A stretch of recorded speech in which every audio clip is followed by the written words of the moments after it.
قرآن کہہ رہا ہے اقیم الصلاۃ لدلوک الشمس. پیچھے قرآن نے تذکرہ کیا کہ رسول اللہ صلی اللہ علیہ وسلم پر اتنا زیادہ مشرکین کا دباؤ ہے کہ قرآن کہتا ہے کہ اگر ہم آپ کو ثابت قدم نہ رکھتے تو آپ بھی ان کی طرف مائل ہو جاتے. ظاہر ایک بہت سخت دباؤ اور جبر ہے آپ کے اوپر، تو ایسے موقع پہ ایسا کام کرنے کی ضرورت ہے جس سے آپ کو ثابت قدمی ملے اور اللہ کا قرب حاصل ہو. تو اس کا سب سے بہترین طریقہ قرآن کہتا ہے نماز ہے. یعنی اے نبی صلی اللہ علیہ وسلم آپ نماز کو مضبوطی سے تھامیے تاکہ آپ کو ثابت قدمی ملے، آپ کو اللہ کا قرب ملے. کیونکہ جس اللہ کے لیے کام کیا جا رہا ہے نا، جب تک اس اللہ سے رشتہ مضبوط نہیں ہوگا تو اس کام میں آپ ثابت قدم نہیں رہ سکتے. اور اللہ سے رشتہ مضبوط کرنے کا سب سے بڑا ذریعہ نماز ہے. اس لیے قرآن کہتا ہے اقیم الصلاۃ، آپ نماز قائم کیجئے لدلوک الشمس، سورج کے ڈھلنے کے وقت. سورج کب ڈھلتا ہے؟ جب بالکل بلندی پہ جا کے ڈھلنا شروع ہوتا ہے تو ظہر کا وقت شروع ہوتا ہے. الی غسق اللیل، رات کے اندھیروں تک.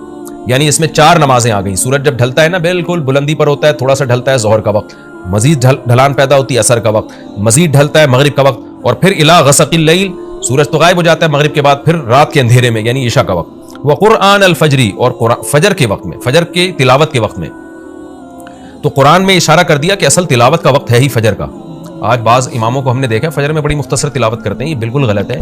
سنت ہے فجر میں طوال مفصل، یعنی سورہ حجرات سے لے کے سورہ بروج تک کی جو لمبی لمبی صورتیں ان کو تلاوت کیا جائے. تو فجر کے قرآن کے وقت بھی آپ نماز قائم کیجئے. ان قرآن الفجر، بے شک فجر کا جو قرآن ہے، فجر میں جو تلاوت ہے، کانا مشہودا، اس میں حاضر ہوتے ہیں. کون حاضر ہوتے ہیں؟ حدیث سے پتہ چلتا ہے فرشتے. فجر کا وقت اتنا مبارک وقت ہے جب اس میں امام صاحب قرات کرتے ہیں اور لوگ ہاتھ باندھ کے پیچھے امام کی قرات سنتے ہیں. ایک خاص سکینت نازل ہوتی ہے اللہ کی طرف سے، اور فرشتے بھی اس تلاوت میں نازل ہوتے ہیں. صحیح حدیث سے یہ بات ثابت ہے کہ فرشتے جو تبدیل ہوتے ہیں نا، ان کے آنے جانے کا وقت اور فجر اور عصر میں ہے. وہ جو فجر میں فرشتے آتے ہیں انسان کی حفاظت کے لیے، لہو معقبات من بین یدیہ ومن خلفہ یحفظونہ من امر اللہ. بہت ساری مخلوق اس کائنات میں ایسی ہے جہاں تک سائنس نہیں پہنچی، اور ہو سکتا ہے قیامت تک پہنچ ہی نہ سکے. وہ انسان کی عقل سے بالاتر ہے وہ مخلوق، اور یہ بھی ممکن ہے پہنچ جائے سائنس ترقی کر کے. وہ مخلوق انسان کو نقصان پہنچانے کی کوشش کرتی ہے. تو اس مخلوق سے بچانے کے لیے، جن میں جنات ہیں سر فہرست، ان سے بچانے کے لیے اللہ نے فرشتوں کا انتظام کیا ہے. تو حدیث میں آتا ہے صبح و شام، قرآن سے بھی یہ بات ثابت ہے، صبح و شام فرشتوں کی باریاں چینج ہوتی ہیں اور وہ ہماری حفاظت کے لیے اللہ کی طرف سے متعین ہوتے ہیں. تو ان کی جو حاضری ہے ان فرشتوں کی، وہ فجر کے وقت میں ہوتی ہے. اور یہ بھی حدیث سے ثابت ہے کہ بہت سے فرشتے صرف تلاوت سننے کے لیے زمین پہ اترتے ہیں. تہجد کے بارے میں حدیث میں آتا ہے کہ جب کوئی شخص تہجد میں قرآن کی تلاوت کرتا ہے تو فرشتے آنا شروع ہوتے ہیں اور اس کے جو ہے نا لبوں پہ اپنے منہ کو رکھ لیتے ہیں اس کی تلاوت کو چکھنے کے لیے. اتنا فرشتوں کو لطف محسوس ہوتا ہے تہجد کی تلاوت میں. اور پھر وہ تانتا بناتے بناتے جو ہے نا ایک دوسرے پہ سوار ہوتے ہوتے آسمان کی بلندیوں تک پہنچ جاتے ہیں. تو فجر کی نماز میں بھی یہ فضیلت ہے.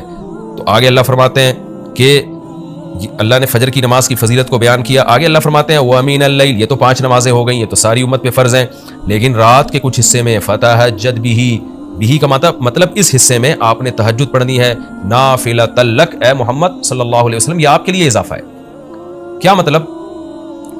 یا تو نبی صلی اللہ علیہ وسلم پہ 6 نمازیں فرض تھیں، یعنی 5 فرض کے علاوہ تہجد بھی فرض تھی. تو اس لیے قرآن نے کہہ دیا کہ امت پہ تو 5 فرض ہیں نافلۃ لک، لیکن یہ تہجد آپ کے لیے اضافی ہے، یعنی آپ پر 6 نمازیں فرض ہیں. ایک مطلب تو یہ بھی ہو سکتا ہے. اور جو علماء اس کے قائل ہیں کہ نہیں نبی پر تہجد فرض نہیں تھی، تو ان کے نزدیک اس آیت کی تفسیر یہ ہوگی کہ یہ آپ کے لیے ایک اضافہ ہے اللہ کے قرب حاصل کرنے کا. یعنی 5 نمازیں تو پڑھنی ہی پڑھنی ہے، لیکن آپ اللہ کے قرب کے لیے ایک اضافی چیز بھی آپ کو دی جا رہی ہے تاکہ آپ کے درجات اور زیادہ بلند ہو. تو ایسی صورت میں یہ صرف نبی کے ساتھ خاص نہیں ہے، کیونکہ خطاب نبی سے چل رہا ہے، اس لیے اللہ نے کہہ دیا آپ کے لیے اضافہ، ورنہ حقیقت میں پوری امت کے لیے یہ اضافہ ہے. آگے اللہ فرماتے ہیں عسیٰ ان یبعثک ربک، امید ہے کہ آپ کو آپ کا رب پہنچا دے مقام محمود تک. یہ مقام محمود کیا ہے؟ شفاعت کبریٰ، یعنی تمام پیغمبر نبی کے پاس آئیں گے کہ آپ سفارش سے آغاز کریں، یعنی سفارش کا آغاز آپ سے ہوگا، پھر آپ صلی اللہ علیہ وسلم سفارش کریں گے. تو یہ ایک سب سے اونچا مقام ہے جو اللہ قیامت کے دن رسول اللہ صلی اللہ علیہ وسلم کو دے گا، اور جس سے آپ کی تمام پیغمبروں پر فضیلت ثابت ہو جائے گی کہ جب تک آپ کی طرف سے شفاعت کی ابتدا نہیں ہوگی کوئی اور پیغمبر سفارش نہیں کریں گے. تو اللہ نبی صلی اللہ علیہ وسلم کو تسلیاں دے رہا ہے کہ یہ مشرکین کا جو آپ کے اوپر بے پناہ دباؤ ہے، جبر ہے، آپ اس میں تسلی رکھیے، آپ نماز قائم کریں اور تہجد کی پابندی کریں. اللہ نے آپ کو بہت بڑا آگے چل کے مقام دینا ہے. چونکہ نبی صلی اللہ علیہ وسلم بھی بشر تھے نا، مشرکین کے دباؤ